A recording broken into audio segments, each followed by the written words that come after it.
తిరిగి ఈయన వస్తే ముఖ్యమంత్రి వస్తే మాకు జాబులు వస్తాయి అని చెప్పి ప్రచారం చేసి గెలిపించారు. తీరా గద్దెనెక్కినాక రాజకీయ నిరుద్యోగులకు అవకాశాలు కల్పిస్తున్నారు తప్ప విద్యావంతులైనటువంటి తన గెలుపుకు కారణమైనటువంటి నిరుద్యోగుల గురించి పట్టించుకోవడం లేదు.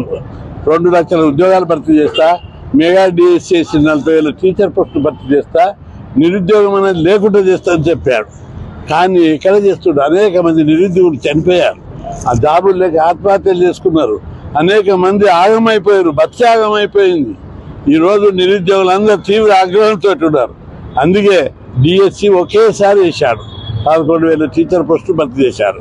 ఇంకా 30,000 నుంచి 40,000 టీచర్ పోస్టులు వేకెంట్ ఉన్నాయి.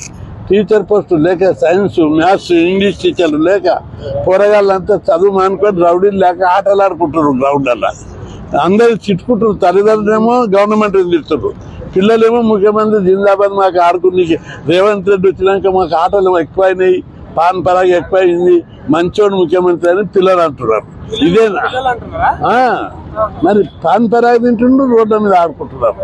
కాబట్టి ఇప్పటికైనా ముఖ్యమంత్రి పిల్లలకు మంచి చదువు చెప్పి ప్రయోజకులను చేయాలంటే ఖచ్చితంగా అవకాశం వెంటనే డిఎస్సి ఖాళీగా ఉన్నాయి.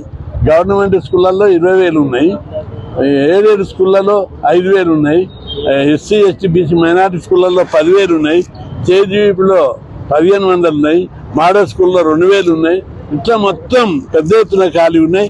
ఖాళీగా ఉన్న వాటిని భర్తీ చేస్తానని చెప్పి ముఖ్యమంత్రి పదే అంటున్నారు. నిరుద్యోగుల లోపల తీవ్ర ఆగ్రహం ఉంది. విమర్శించే వీళ్ళు తిట్టితో కూడా తింటారు. నేను చెప్తున్నా వాళ్ళకు, తిట్టొద్దు, మనకు పని కావాలి, డిఎస్సి కావాలి. తిట్టే డిఎస్సి రాదు, ఇంకా వ్యతిరేకత పెరుగుతుంది.